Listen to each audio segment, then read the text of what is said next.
Ladies and gentlemen, welcome to the I'm Telling God About This podcast. Man, today, we know you're excited about it. We know that's what you've come here for. You want to know, we're here to tell you our thoughts on dating. Why? Because we can, because we have our own podcast, and you're here for it. So, let's go. It's been 10, 11 years since I've dated. Nick, how long has it been since you've dated? Eight years since I was on the meat market. Josh, how long has it been since you dated? 16 years. 16 years. One person I ended up marrying him, so God that's all bless you need, America. folks. And so, Amen. Because we're very self-aware as hosts, we've brought in young Carl here, who is the brother of Tim, and who is single and currently Ready in to the mingle. dating I was waiting scene. for one of you to pop in and say that. I wasn't going to say it, but he did. So, Leave your number in the comments. That's right. So to steal in a little bit in the pre-show, we were talking about how to talk about this subject. If you're here, we're talking about Christian dating, right? And what that looks like in the modern context. Specifically, looking at things like the main place it's taking place in, which is online apps, these types of things. And so we kind of wanted to look at this from the perspective of, different philosophies that have existed that maybe some of us grew up hearing about. We'll tell you some horror stories about books like I Kissed Dating Goodbye and other god-awful things. That's a deep cut. Joshua Harris. Yeah, rest in peace. No longer with us. Yeah, no, I mean, we don't say his in name. the body of Christ, that is. That's right. Going all the way up to some other to like Victorian notions of dating. That's personally I'm leading. I've got 2 young daughters, and I'm leaning very heavily to the I'm only releasing one of them into the wild at a time in very strict controlled environments. Chastity belts. Bring chastity belts back. That's right. So we're and nothing's off the table here in terms of our willingness to explore the possibilities. So. Yeah, I'll turn it over to you, Nick. Kind of. Yeah, what are your thoughts on this? I think should Christians use online dating apps? It's relevant. It's not something that is a quick yes and a quick no. I think if you're here and you're engaging with this, right? Like the 3 of us are fathers. Carl, you are not. And so, it's going to be an interesting take because I have an opinion from when I did it, and I was on all the major online dating apps. And I also have a position around what I would like for my sons and my daughter who's about to be born. And so, yeah, I mean, I've seen the Christian camps where they're like, absolutely not. No, Christians should not use online dating. And I have friends that I have wonderful women that I know, beautiful, elegant, wonderful women, and they are still single.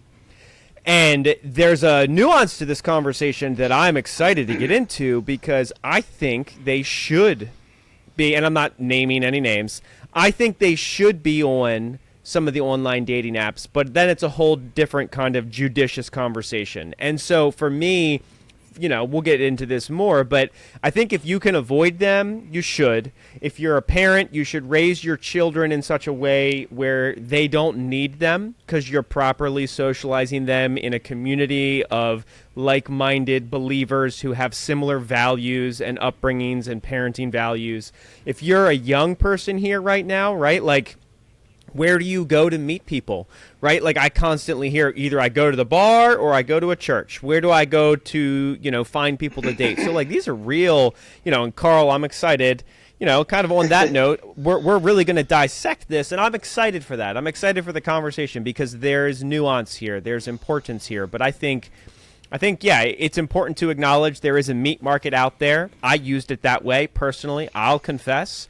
I had Tinder and I would drive. And because the way Tinder worked, and Carl, you could be like, yo, it's not like this anymore. But when I was in it, I could drive and my geolocation would move with my car and I could pick up multiples of women throughout. And it'd be like, who's going to say yes? And on my way back from whatever trip I was going. Anyway, I was like blessed in such a way where if I grew up and dated in the world today, I think my story of sexual brokenness and debauchery would be a million times worse. So there's a bit of a grace in my narrative that it is not what it is today. Take it away, Carl. Well, I think you kind of hit the nail on the head, in that it's a tool. It's one, hopefully you don't have to use, because ideally you're in a situation where you've been raised properly, and you're in a church, in a community where ideally you just meet a girl, and then you're married for 16 years, and then you do a podcast about dating. Yes, it's great. That's my story. I feel. Oh, sorry. Go ahead. Sorry, go ahead. That's the ideal situation, but frankly and obviously that's not true, especially for where we find ourselves today, technologically, but also just culturally. We've had sort of a hypersexualization of culture that's gone on over time, and with that has gone dating. So if the question is, should Christians use dating apps, it's obviously yes, if you need to, but with it comes all the other aspects of, are you someone who's ready to be dating? Are you right with God? Are you prepared to be sexually pure? Things like that. So if you have to go into that tool ready to use it properly, you don't pick up a hammer and then bang yourself on the head with it. Should you give your 13-year-old a gun? It's a tool, but it's a tool. If you did all the work on the front end, you're good to go. Well, let's take this a step back, right? Like, go ahead. No, sorry, Josh. I just, because I will forget this. You hit on something that was really important. I think that's a part of this dialogue as well, which is our world has changed a lot. For those of you who don't know, I've moved every couple years my entire life. I'm 37. The longest place I've ever lived was when I was in college. The 3 years I was at Liberty for undergrad, and then for my graduate degree, the 4 years that I was in Lynchburg was my longest run in one place, in one community, in one town. And when I was growing up, that was rare. I was the exception. It was actually very rare. It was an anomaly. But that's not the world we live in today. The world has become so globalized. People are traveling to where the work is, to where jobs are. Families are moving a lot more. And so the ever-globalizing nature of just society, paired with things like a decline in like general interpersonal communication and general societal structure that used to exist in communities, with all of that going away, young people coming up today don't really have the ability to kind of have that long-term rapport. Parents don't have the connections to families, to be able to meet a person in the community, and for the parents to not just know the person but know their families. And these are things that were normal. Earlier. But I'm gonna call that's a bit of a cop out there, because like you can live in a place, and I don't want people to hear, and I'm not saying you're saying this, I don't want people to hear that you can just blame culture. I can't find friends and people like me. No, like you can build the thing around you, even in this. But you can, but that's the point that I'm getting at. That's an extra step. What I'm saying is that generation before us, and really our generation was kind of like, to be honest, probably the last of it, of people who grew up in, I know that there are people who grew up in small towns and who stayed there their whole lives, but it's becoming more and more and more common for that not to be the case. And so all I'm saying is you don't know what you don't know. So there's young people who are like, well, that sounds great, but that's not my experience. Like, my parents wouldn't have even thought to do that for me. You know what I'm saying? Like, and even if they had wanted to do it for me, they may not have been able to do that. So I'm just saying that there's a part of this conversation that has to do with kind of the way society has changed in a way that's not directly related to dating per se. You know what I mean? Well, to hop off of that, how churches have or have not changed in accordance with that. And what I mean by that is not their teachings, but their structure. For me, if you get into that stage where you're, middle to upper 20s, a lot of churches don't really know what to do with you if you are both in that age group, but also single. A lot of churches sort of stratify themselves according to basically stage of life. It's roughly age. But they have, if you're an adult and you're unmarried, they roughly have one big group of what's basically their college groups. And then beyond that, they have like their young marrieds, and then there are various classes beyond that. And if you don't, if you sort of age out of that college group but are also unmarried, there's a lot of churches, including my own, which I like, but they have no idea what to do with you, and they haven't changed according to that sort of new demographic that they didn't really have to serve before. And I think a lot of them are still, they have no idea what to do. Right. So who's serving that market? Right? Right. Who serves that market? The online... online dating apps. Right. Right. Convenience, Online right? dating. I work a full-time job. I'm not in school. I have a life. I have to schedule my interactions. I don't have time to go no third place. Enter online dating. Josh, go. Well, I was just going to say, like, what would be the Christian strategy if I was to not use online dating in today's age where everybody is interconnected? I think that the idea would be, well, you join a church, you join a small young adults community, and then, you know, maybe you meet your potential husband or wife out of that community. But what if the pool is just not what you're looking for? Do you join another church matchmakers and you just start going? No. Okay, there's a hot take. And marriage brokerages. Let's go. All right. Here's a hot take. But what, hold on, let me finish. You know who's not having this problem? India. India's not having this problem. But I mean, So like, what if, like, I if I was go to India? pretty much, yes, If I were a young Carl, but I'm like, passport bros. Are we going to talk about Passport passport bros? Carl knows. All right, Nick. Sorry. to get the same I guess, like, volume of potential marriage material in a Christian environment, doing it without an app, you would essentially have to go and look up the young adults ministries in churches around you, and then you just, throughout the week, you just hit different young adults groups and be like, which one am I going to click with most? What's I mean, up? it's the same kind of, like, consumeristic, approach that you might attack online dating. Yes and no. No, it's yes not and the no. same. Okay, go elaborate. That's not the same at all, yeah, because what part of my so the first thing I was going to say, the hot take, here's a strategy for all the singles listening. Carl, this one's for you. I got so fed up with the online dating apps and solutions and the strangers and the swipe left, swipe right meat market, and I can talk about that for days. It's all down to aesthetics and beauty, and the amount of dates I went on with girls that were able to doctor their image until I met them in person. And then, not that I was vain, but I was like, yo, this is like catfishing like crazy. Anyway, I got so fed up that I had the best success where I went to my friends on Facebook. Yes, I'm old. Yes, I have Facebook. And I went through my friends, and I had this strategy where, okay, so I'm going to go through my friends list, and their likelihood of having better results because there's mutual recognition around, like, trust and so I had tremendous success with saying, hey, I see that we're friends with so-and-so. You look super cool. Wondering if you wanted to grab coffee. That was my best strategy, although that's not how I met my wife, although I did message her on Facebook. Anyway, we'll get there. But back to your point, Josh. It is different, and I think I sensed that 8 years ago, well, 9 years ago, where the market was shifting.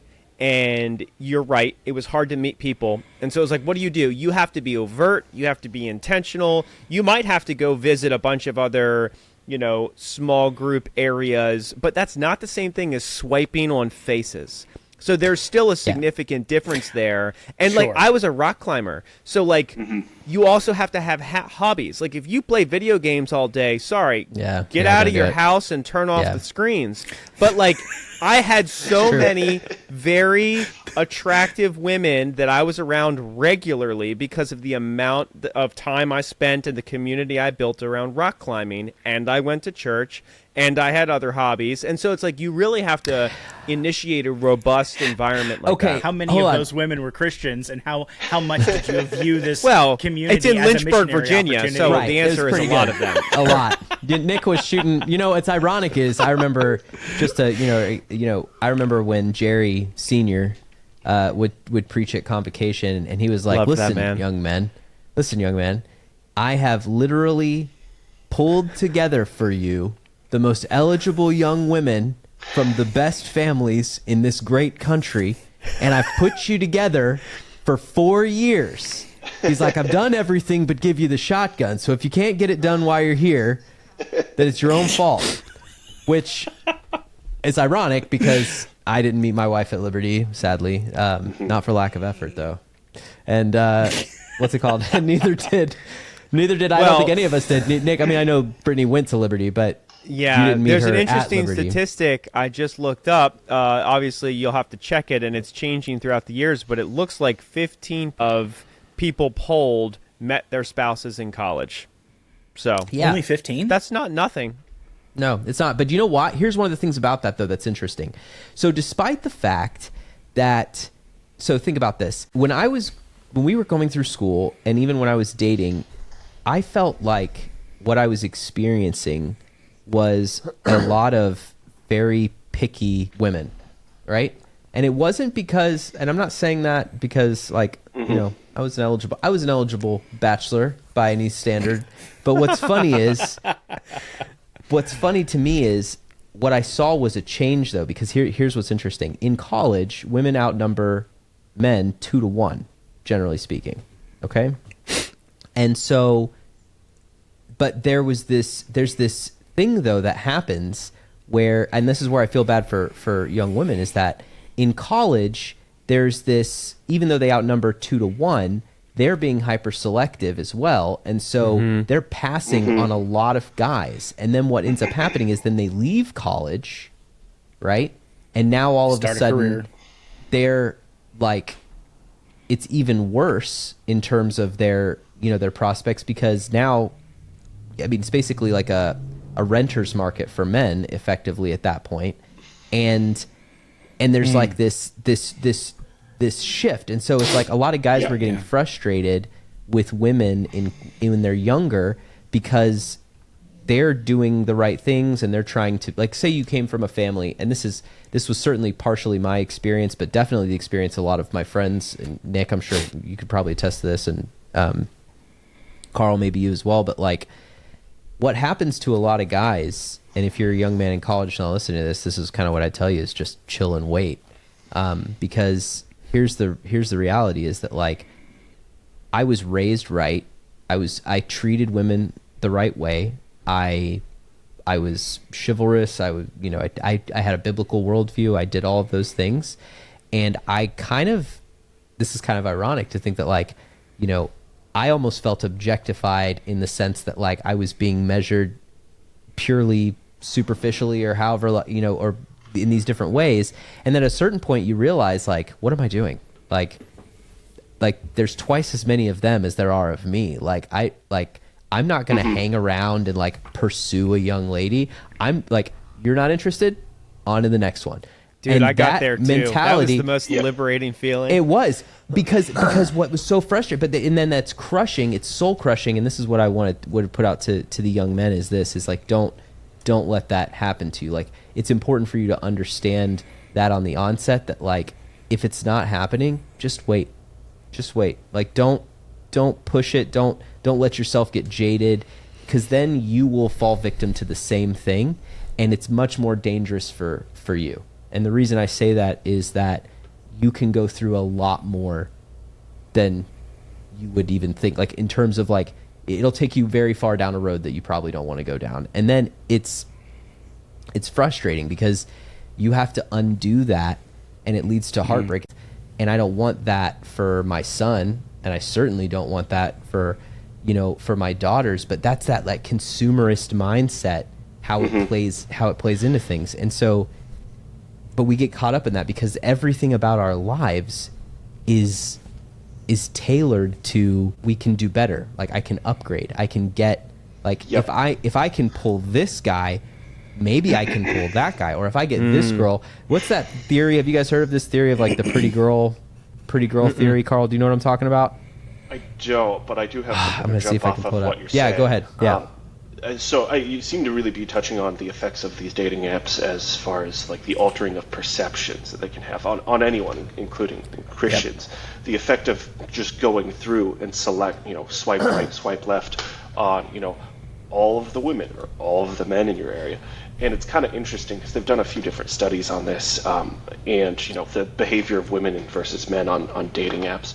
And women they will evaluate sort of the group of men as a whole, and they will tend to hyper select for, like, what the top 30 to maybe 20% of men will get the vast majority of the matches, likes, whatever you have. And that alters their perception when they're actually meeting people in person, because that's the standard that they are being judged against. And the same thing can happen with men as well. But the real kicker there is that you're no longer judging the people that you're with as, individual people anymore. As you were saying, this woman, this is someone who is an individual. She has the image of God. And this is how I'm treating her. I think that's been a consequence of these apps, is it's let people slip more easily into treating people, frankly, less like people. Objectification. Yeah. And when you don't have, the different connections that, normally would have tied you to someone you would go on a date with through, family, friends, there's no strings that would pull you into and shame you for doing, some of those things incorrectly, shall we say. Yeah. And I think do you think there's that's one of the worst effects of the apps, honestly, is just the perception altering. So how would we balance that, right? So if you take the, maybe utilizing online dating apps appropriately, but would there also be like an encouragement that we could say, don't just do online dating apps, like get out into groups of friends, colleagues and from work, things like that, to like really counterbalance the consumeristic mentality where you're meeting people in an environment where they're face to face and they are an individual. They're not just objectified. Yeah. They're just not a person. And would that help counterbalance? Or do you think that the effects of the swipe right, swipe left just destroys so much of that aspect it's hard to regain? It should maybe it's periods of fasting, right? Like to rebalance everything. Is that even a viable theory? Yeah, periods of fasting, I think, is actually probably a better solution to that. Just readjusting your perspective. Sometimes you just need that, but also it's an active effort of like going on a date with someone, especially if this is someone who you've met online. You have this perception of who that person is already, but it's not very good. It's just this form that they filled out on a website, and you've both gone into that situation with this perspective on who you both are, and you can either, meet or not meet those expectations, and that's rough. So going on like dates with this perspective of, still really don't know much about this person, and going in as if they were a friend of a friend or things like that, even if they aren't, it's an active mental effort of just treating that person the way they should be treated. Yeah. So there's multiple things you can do there. I've done both of those. Sometimes you just got to take a break. Yeah. But also sometimes going on a date, I don't know this person, but you should treat them like they're friends with my sister or something like that. Yeah, I think if you look at it takes effort, right? Like, I mean, really, this is what we always talk about. We have this is a very similar conversation to like even when we talk about like, hey, church structure. Can you find good community at a mega church? Can you have like these same kind? It's not if you can or if you can't. Here's the question: yes, like Paul said, everything is permissible, not everything's beneficial. Like you can. It will take a tremendous amount of effort. It will take a tremendous amount of diligence. So I would argue, and this is kind of maybe as I'm pivoting to thinking about people, like speaking from my own foxhole here, so to speak, is like I think of myself as a dad, right? But I guess this would also apply to young men and young women still dating, is instead of spending that effort trying to fight what that device is doing to your brain, proactively doing to your brain, that you have to be aware of constantly and fight against, structuring, and this kind of gets to the next point, structuring your life with the level of intentionality that the importance of that decision actually means. So I'll give you an example of what I'm talking about here, and this might get me canceled, but We're due. Let's go. yeah. It would just happen to be on the episode I was on. Yeah, exactly. I'll blame Carl.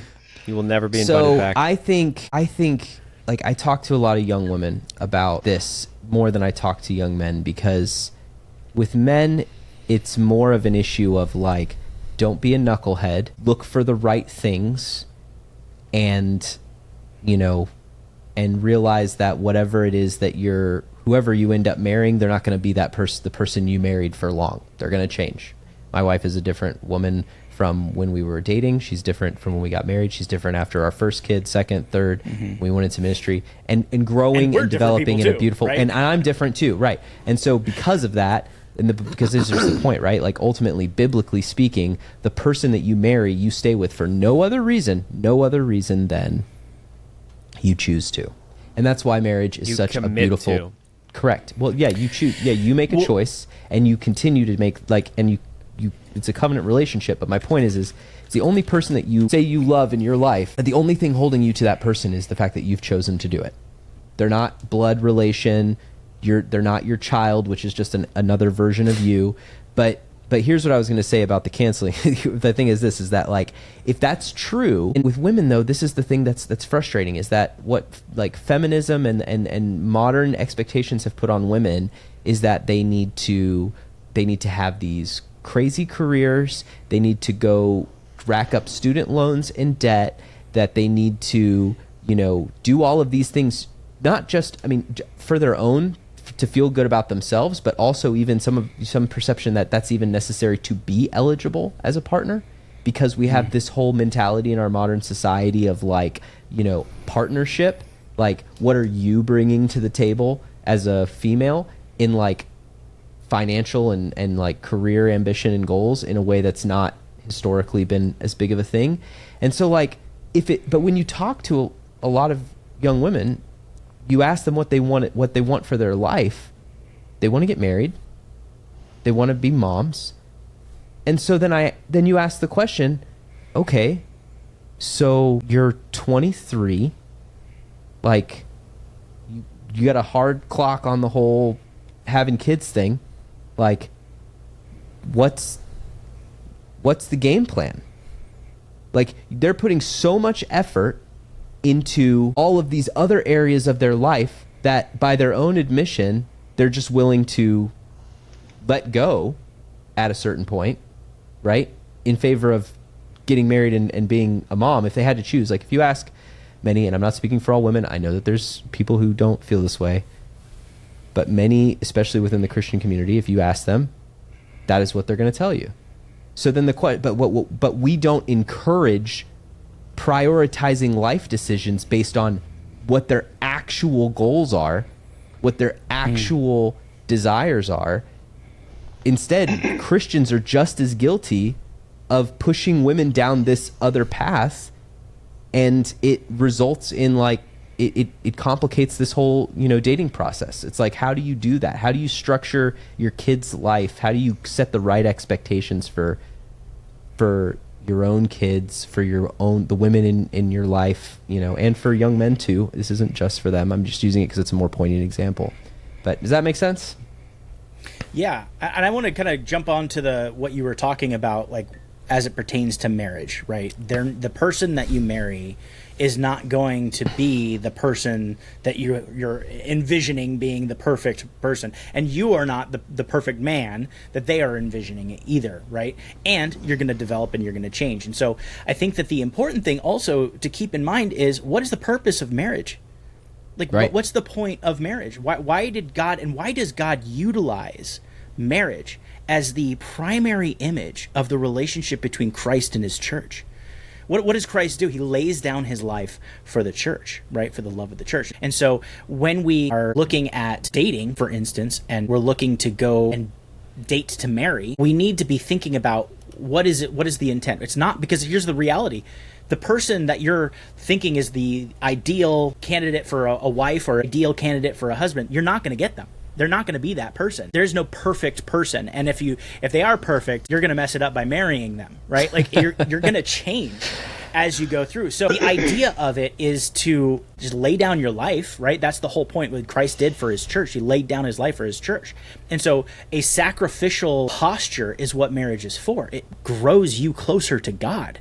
Sanctifying. Through the struggles. You're not going to have a marriage without troubles. In fact, Paul says, like, look, I wish that you would just all stay single like me. Life is going to be so much easier for the gospel. If you get married, you're going to have a lot of problems. Like, don't get married, right? Like, that's what Paul kind of like took the stance. So when We're in, team in get married, dealing by with the way. marriage, Okay. yes. Unless you're going to push the gospel, that's great. But here's the thing, and I'll end on this. The idea with all of this is understand what the purpose of marriage is, and that might change or help to put in perspective your view of a potential marriage partner.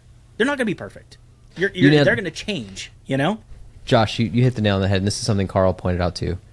This all builds from first principles, and this is kind of like, this gets back to everything, right? Like, what are you here for, right? What we're here to advance the kingdom of God. Like, what is getting married? What's the purpose of that biblically?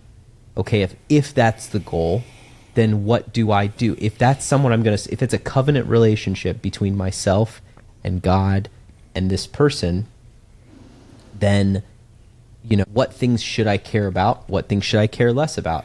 At the end of the day, I made the joke about arranged marriages and stuff earlier, but when you talk to people who have arranged marriages, which I've spoken to many, and even people who didn't have arranged marriages, I'll never forget talking to a girl that I dated in college. We used to go to her, visit her grandmother and play rummy. Okay, her grandmother met her husband in France. He was a GI that came over. They met. They went to a USO dance. When he left the town, he said, he took her address and he said, "I will send for you when I get back." The war ends. She receives an envelope with money and tickets to America. She met this dude one time. They were married for like 40 years. By the way, don't do this today. You'll go to jail for some, different times. I'm not suggesting mail order brides. Right? Send the girl some money and a plane ticket. Yeah, money and a plane ticket and be like, take luck. But what I'm saying is that, like, that's profound. When you talk to these people, they all say the same thing, that, like, it's a choice. Like, I had to get to know that person. I had to choose, like, this was my husband. And part of that is because society reflected the pressure of the actual statement. This is part of the problem. Marriage is a covenant between you and God and your spouse. It's not supposed to be broken. In fact, I was just reading about this word the other day that, like, when the disciples, Jesus put more restrictive views on divorce and remarriage than previously existed. Like, and when the disciples were like, "I don't think I could handle that," and he's like, "Hey, let him who chooses it choose it." Like, I don't have the passage right now. I'll look it up later for you guys. But the whole point is that sometimes, like, our society has become much more forgiving. It's much more open. It's much more acceptable. And we might look at some of those behaviors when we look at them in hindsight, like arranged marriages, or, fact that you couldn't get a no-fault divorce. And yes, were there horrible things that happened? Yes, people were abused. Yes, domestic violence was high. There was lots of bad things that came out of that. But for society as a whole, and this is a big thing, difference between Eastern and Western thought process. When you look at what is best for a society versus what is best for an individual, have you ever asked yourself, what would I be willing to sacrifice as an individual for the betterment of my family, or for the betterment of my home, or for my town? Like, you'll apply that in some areas of our lives, but not others. So, I think that sometimes when we talk about some of these radical ideas, maybe we shouldn't be so quick to say, maybe there's not value in some of that. Maybe that's not worth, considering. If not the mindset that comes, if not the actual thing itself, then the mindset that produces it. I think that that's something that we should all think about, because even whether you're dating or if you're married, like, we are, and when you have kids, that is the same thing. The same thought that starts when you are picking a life mate is the same thing you're going to be thinking about when you're sitting in my shoes and you have children and you're looking at their future and you're looking at how you structure their lives and the decisions you make in your career and where you choose to live and who you allow to be around them. So I think there's a lot to this, and consumerism is kind of like the cancer of that. Right. And form follows function. You seem to be kind of dancing around it too, the feminism, but not just feminism, because feminism is one expression of this, but individualism to an extreme. Let's go. Carl. As it's been taken, and obviously expressed in the form of dating apps as well. But that's been a major problem. You have this massive focus on the individual, and people aren't asking themselves the question of, what can I do to serve my family? What do I need to do to build a family? And they're not structuring their lives that way, men and women. Obviously, I call out feminism because I think there's a lot of effects there that you can list, but I won't get into that can of worms. Well, it's also these red pill men too. There's just the same bunch of stupid men on there. It's rugged individualism on either side, and it comes out in different ways. But the end result is a bunch of people who are not having kids at replacement rates, not getting married. When they are getting married, idiocracy here. Yeah, when they are getting married, they're not committing in the ways that they need to be. It's been sort of a slow crawl. Let's talk about that. So I do a lot of marriage counseling.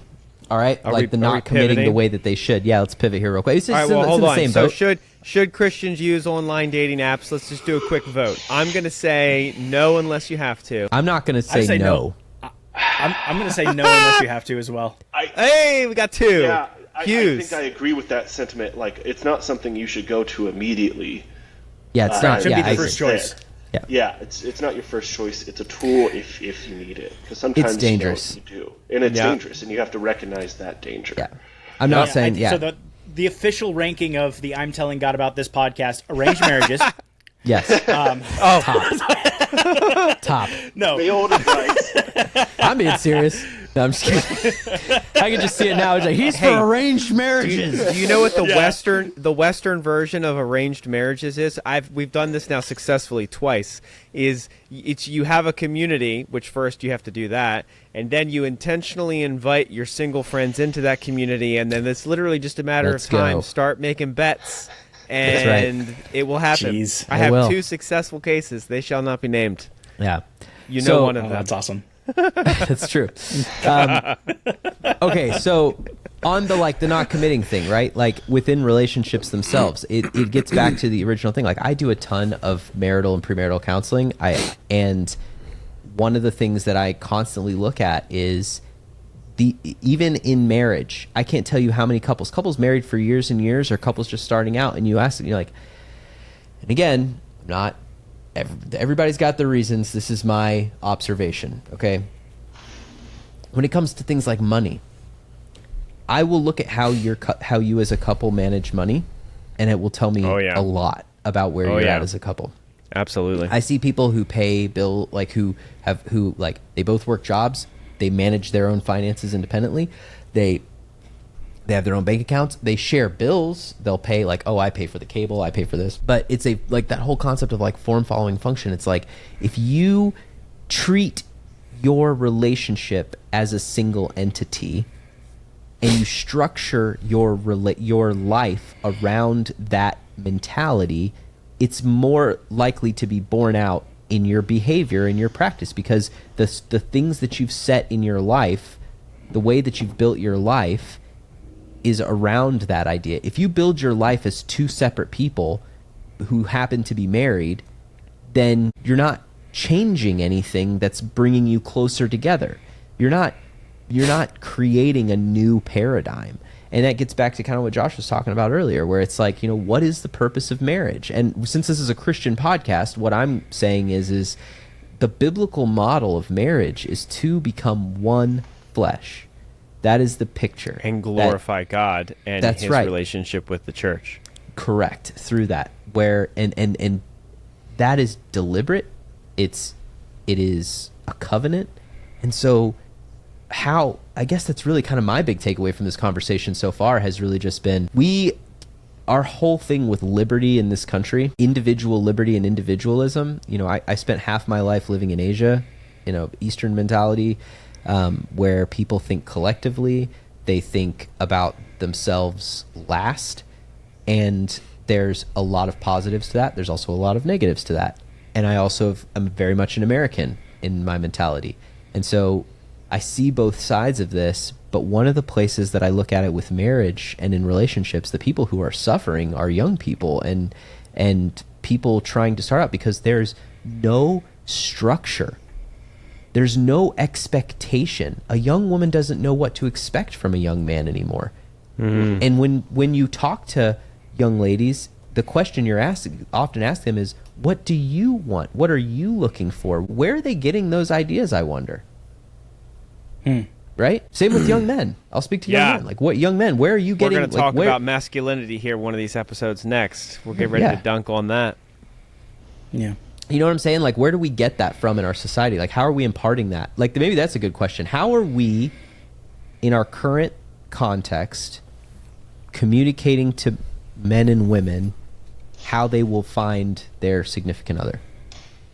I like that, and I'll tee it off a little bit because it is a bit of a conversation we've had previously. And as believers, we are called, we see it all throughout Scripture, that we are to be in community. Yet we live in a world in the West where you don't know the names of your neighbors. You might have a male friend. You might have a sprinkling or a spattering. But, like, I think that is, for me, for my wife and I, that's one of our favorite ways to, we're not playing matchmaker. We are contributing to the vibrance of the kingdom of heaven here and now on earth. And I love inviting people into that so I can smack them in the face with Jesus, with our community and our love and our joy and our happiness. And I don't have to say a word about my beliefs. And it's my favorite thing in the world to do because I'm just a happy-go-lucky extrovert.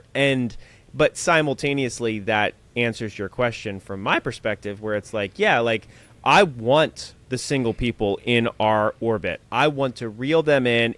It drives me crazy when they pull away because I'm like, I have some good things to give you, to teach you, to impart to you. And it's not about finding a mate. It's about finding wholeness and goodness and fulfillment in life, in community. And if this is what the Lord has for you, there might be a mate involved in this process. But that's not required. I'm not that person that's always matchmaking. That's another problem. Don't do that to your friends because that's just stupid. So, like, your single friends don't need that. Hey, when are you going to date? Hey, who are you dating? Hey, what do you know? You have more of a life than that. Well, I mean, yes and no. I mean, I understand the sentiment of what you're saying. But at the same time, I would say, like, I even think back to Lynn Church, to house church. Like, we brought single people in all the time. At that point, like, right at the onset, you were dating Brittany, right? Then you had just gotten engaged just started, at that point. Yeah. And, Josh and I, like, I was married, Josh was married, everybody else was single. So we had a lot of single adult friends. Had been out of college for many years. And part of that ministry was we were having conversation. I mean, Nick, we talked about marriage and all of that stuff, and with Dave and with Tim as well, your brother, like, and Laura and everybody. Like, part of that, we need. Not everybody grows up with good families. By the grace of God, all of us did. Yeah, which is rare. It is very rare. Tim's my brother, so. Right, so jury's out. But no, siblings aside, probably better parents than siblings. Yeah, no, I know your parents. Your parents are wonderful. But I would say that, like, but here's something that I found is that in Lynchburg, maybe this is also somewhat unique to the dynamic, but Lynchburg is a Bible Belt. It's a harbor town is how I like to describe it. A lot of good Christians. It's a great place to prepare, to go to launch ministry from, to cultivate and to be in that stage of life. It's a wonderful place for that. And people like Nick are what keep it that way, who stay there and they put in 16 years, baby. Building foundations. Right, it's amazing. But I would say that in a lot of parts of the world, you might be a Christian hearing this and you're not in a place like that, where you might be the only Christian guy in your town, in your community, at your office. And those young men and women who look at you because you're good at your job, because you're a mentor, because you drive a cool car, whatever the thing is that gives you access to someone who wants to know how to be you when they grow up. And what I want to tell you is, tell them what to do. Tell them what to do. Tell them what, like, if they're asking, you know what I'm saying? Like, if they're giving you that space, do not say that all ideas are good, because they're not. Okay? Like, we're sitting here debating which of the good ideas are better and which of the bad ideas are the worst. But we're not debating what is good and what is bad. Like, Right. But for the world outside of the Christian context, for them to, you talk like when you see that young man just on Tinder just going to town, left, right, like pull him aside and be like, dude, what are you doing? Like, Blake, lay this out for me. How do you envision this going? That's your job. If you're an older dude listening to this, or an older woman listening to this, that's your job. And our society has made it to where you don't feel comfortable saying you're doing it wrong. Hey, if you want permission from somebody, hear it from me. If it's coming from the Word, if your justification and the wisdom that you are giving is coming from the Word of God, like, and you got a relationship where you have rapport and that person's going to receive that from you, then tell them the right answer. Yeah. You know what I mean? Don't Yeah. don't be afraid to say this is not the best way, or hey, maybe this is a better way. There's a better way. We need more of that. We need people to speak truth, not because it works for them, but because it's the truth. None of this your mileage may vary nonsense. Like, that's not how it works. But anyway, all Carl, I have to say. you were about to say something before Josh jumped in. No, I was largely agreeing with what Josh was saying. It kind of jumps off of what I was saying earlier about the fact that there's sort of an absence in ministry in what churches are doing right now, and that's they're kind of dancing around these things because they either just hope to get people into, marriages, or honestly, and it's tough. Nick, you were talking about this. When you're talking to someone, the pitch that you're making isn't, hey, we're going to find you a wife. It's, hey, here's the gospel. You're going to get something. You're going to get a great relationship. You might get a wife as well, but that's not why we're here. And that's a tough pitch, but it's also one that's not being made as much, unfortunately, either. But if you're asking, yeah, but that's the thing is if you're asking, and it's like I don't know, like I think about it too. It's like, why, not that we need to go on all entrepreneurial here, but this is my curse. Like, why are there no dating apps designed where there's no faces, just avatars? Like, it may not be as popular, but like if you built a paradigm like that, and honestly, going back to our previous conversation, I actually think that's my number one problem with it. That's, as a dad, my number one problem with it. When I was in it, it's my number one problem with it. It is pure aesthetics. And when I say the word meat market, that's what I mean. It's just flesh. It's just face. It boils everything down to aesthetics. And while those are important, I think, the discussion we're having is that there is it's like the Titanic analogy. It's like the thing sticking above the water is nothing compared to the depth of the iceberg beneath it. And why would you want to make a decision around the thing that's peeking out above it when you have this behemoth underneath? And that's what I found when I was in it. Man, the most attractive women, and I can say this because none of my past exes that I'm all still friends with are ever going to listen to this, is like they were all crazy.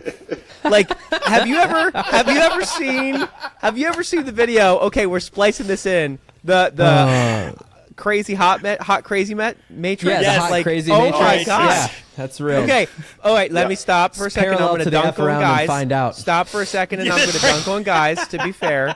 There were a bunch of douchebag males as well throughout there that were equally treating it like a meat market and that were trying to hook up with as many people as possible, and I arguably was one of them. And so, like, back to the, this isn't like the ladies are just, no, the guy, it is a poison in that regard.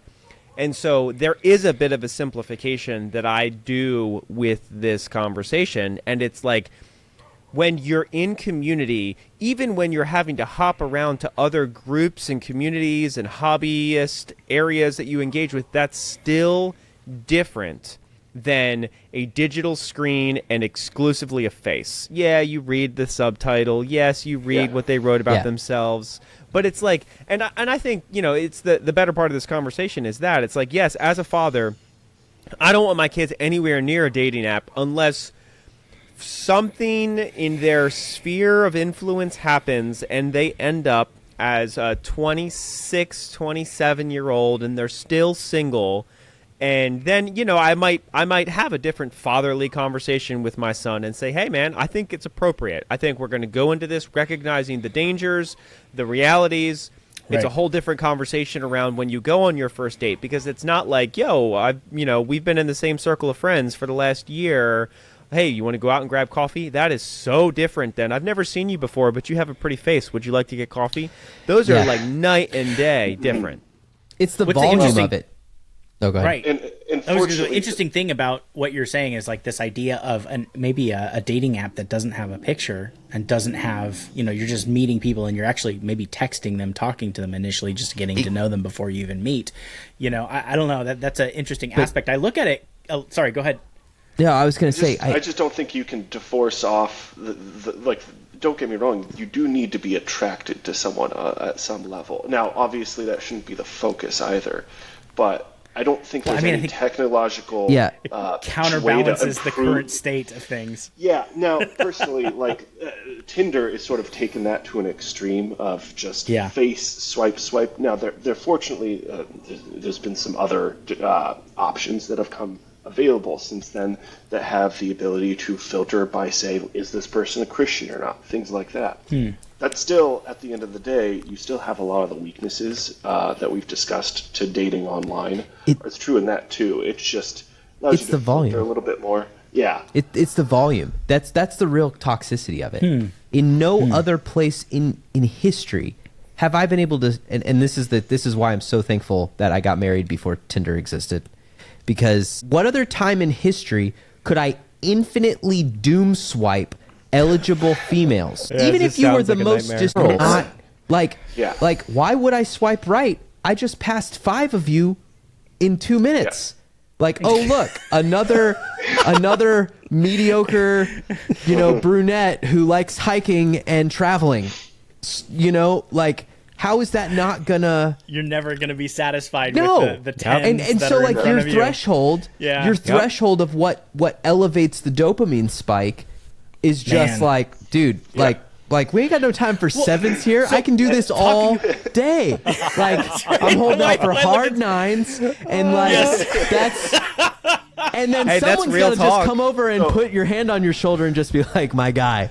I understand that you are being presented with these women, but that does not mean that that's how it works. But just by the sheer law of numbers, you're just at some point you're just left, right, and that's the issue. It's the volume. Into Genghis Khan. Well, to answer the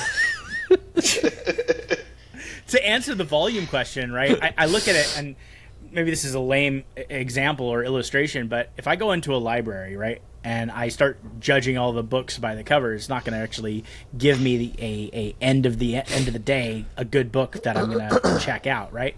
And the way that you kind of handle that is you go by the section. Am I going to go to the philosophy section, the fiction section, the nonfiction section?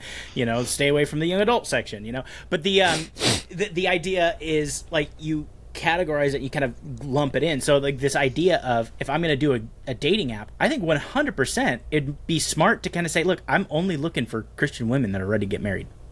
I mean, that's the intention behind it. And ready how to get married. Yeah. And how many are you going to get in that pool? You might hit the end of the scroll and you're like, wait, what is this supposed to happen? What? There's 3 of you. Well, that's really it. That's the fundamental difference is because that's it's so funny because the Taylor Swift album's been in the news recently, which by the way is hot garbage. But the big takeaway, I've seen the quotes. Oh, it's so bad. Oh my God. And listen, I have spoken highly of her producers and songwriters in her earlier albums. I'm saying that this is hot garbage by her own standards. I'm not even comparing it to outside works or just even. Yeah. It is also just objectively bad. But what the takeaway from this, and there's been a lot of dialogue about this, has been the big issue was this girl dated some dude on and off for 6 or 7 years. Here's arguably one of the most eligible bachelorettes in the world, right? getting strung along, by a billionaire, made by getting strung along by some dude who I didn't even know who he was, right? Who I'd never heard of. And you wonder, how does that even happen? But like, this is the state of affairs, is that like, there's no expectations in a previous era in human existence that could never have happened. It would not have been allowed to happen. And that's what we're robbing young women and young men of today. Wow. There's no expectation. There's no expectation. No one is protecting them. Nobody is showing them you don't have a fully formed frontal lobe, and we want you to pick your spouse based on feelings. Like, Shakespeare wrote a play about this. It didn't end well for either of them. Like, and it's still being taught in high schools, but I feel like they've lost the plot. Like, hey, this is a cautionary tale, okay? Like, this isn't good literature. It's bad literature. It's tragic, and we want you to learn. Your heart is deceitful and wicked above all things. Do not trust it. Like, we need society. That situation just described is happening all the time. You will have, a couple that is dating for years on end, ostensibly a Christian. Yeah. And I think there's things you can attribute some like economic effects to this as well, sort of a failure to launch, things like that. But at the end of the day, they don't recognize the value in moving forward with marriage, or at least that doesn't seem to be what they've even targeted. They have other things they're trying for first before they get to marriage. And after 4 years, 5 years, you'd think you just go live in a hut, but be married. Yeah, right. Well, and then I would assume that those people that are dating for 4 or 5 years, they're probably living as if they're married. Like, they're just pulling the trigger, right? They're doing all of the things, the benefits and the bells and the whistles, say, for maybe having a child, that a married couple would do. They're probably doing, As the wise men say, you don't buy the cow if you get the milk for free. So it's like, that's... The wise men do say. That's right. The wise men say that. I mean, if the milk is delivered and you don't have to pay rent in your parents' basement, if you can order it from your phone. Oh my gosh! Yeah, that's another part of the problem. Yeah. But so there's the message, ladies: don't be cows. Okay, just don't be cows. That's not what I said.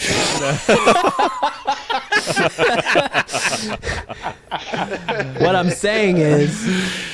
All right, so I have a question for you. So, like, okay, now we're near, the tail more end of it. So, as a dad, for the 3 that are dads in here, how are you thinking about your kids dating, right? Because I'm finding myself in conversations I never thought I would find myself in, even in the Christian community, where it's like the parents are letting the son and girlfriend sleep in the same bed, but they've promised they're not. I know we don't have to jump down there. I'm just saying I'm finding myself in conversations in evangelical circles where dating and cultural norms have become so warped that, make out is okay. Like what are you allowing your kids to go do? So I personally, I'll go first.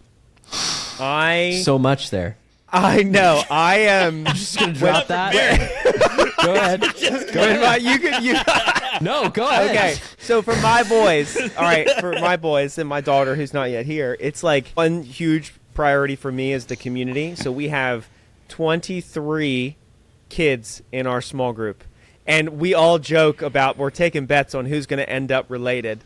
And we all have similar parenting values. I am, as a parent, going to intentionally make sure that my sons have a lot of time to hang out with the eligible bachelorettes of this community that we're building together, not pushing, none of that. But then when it comes to that kind of like dating, hey, we're not going to have smartphones. Like, there aren't going to be smartphones in my house until they're like 18 minimum. And then it's going to be, okay, so you don't have that, so we're not having to worry about online dating apps. So I guess really what I'm describing, is a little bit more of a Luddite existence. But I'm trying to really balance the tension with, like, a vibrant life and a vibrant community where it's not like I am not talking about locking my kids in a closet, because I am the last person that would advocate for that. I'm talking about me leading them in and through all these different parts of their life, exposing them to the correct things appropriately, sheltering them to the things they never need to be exposed to at early ages. But yeah, like, you know, people are like, oh my gosh, doom and gloom. Like, I had a pastor's wife email me or text me the other day and say, hey, what filters should I have on our kids' iPads? And it's like, if you're asking that question at the age that they're at, you've missed the boat. Right. They're already exposed. I don't know. What are you guys thinking about with letting your kids ways to get around those things? Exactly. Oh, I know. The way I look at it is, you know, Josh, I had 2 boys and a girl. You had 2 girls and a boy. I got 2 girls and a boy. I mean, listen. Exactly. Hey, I have 2 boys and a girl. You already know. I'm team arranged marriage. Like my kids can watch Disney movies and they can ask, like, what, Josh, or my daughter asked me, Dad, how did you meet Mom? And I was like, it doesn't matter how I met Mom, because I already know how you're going to meet your husband. That's right. I was good. Okay, so from the standpoint of how I'm going to raise my kids, I think that the important thing is the example that my wife and I have in the house. My kids are going to have the expectation of a spouse based on how I behave or how my wife behaves. Yep. Right? That's true. That's a huge, heavy burden, right? Think about how many times that you're fighting and not resolving things in front of them. It's healthy for them to see a fight, but it's only healthy for them to see a fight when it's resolved, right? Yep. And so the idea is, be the example, I guess, in the household to have that help them set a standard for what they want their spouse to be. If you are not, as a father, if you are not the North Star, the true north, essentially, of what of husband material should be like and the way that they should treat your daughter, like, you need to kick it up and also hold that standard, so that you don't have to hold that standard to the guys. That your daughters and your sons will be able to see those standards. Same things for moms, right? Be that example. So I think that happens in the home.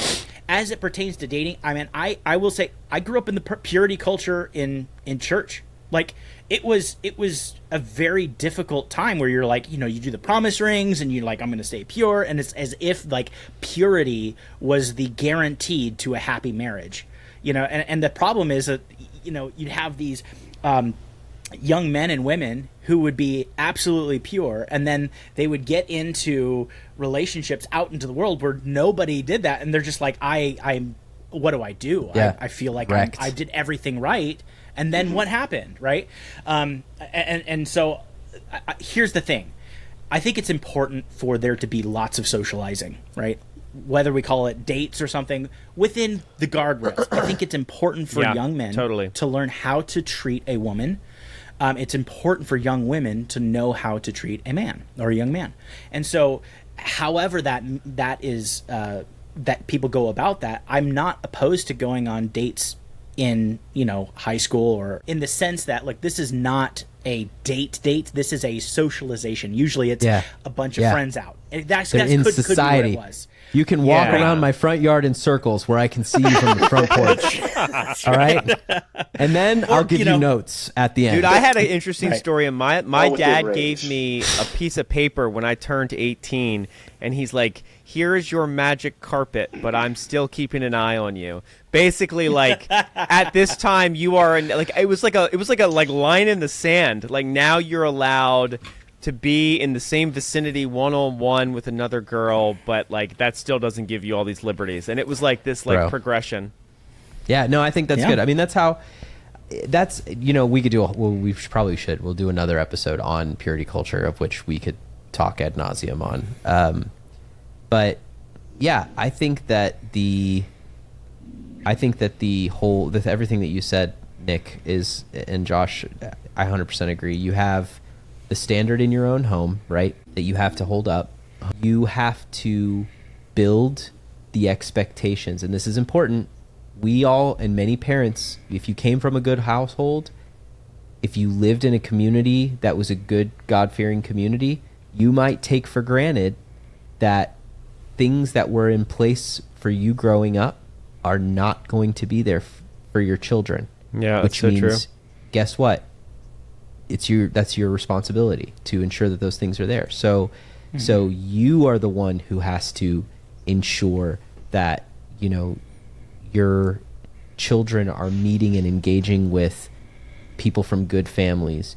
You are the one who is going to have to take the time to get to know the young man or the young woman. You are the one who is going to have deliberate and intentional conversations with your child as they reach that age, and to frame their understanding. And this is so important. Children, the temptation, and if you have kids, you know what I'm talking about, you know, the temptation, especially if you got smart kids, to talk to your kids like they're grown-ups, like they understand things, to forget that they don't know things. And I'm not even just saying this about young children. I'm talking about teenagers. Oh yeah. And even people absolutely. in their late teens, early 20s.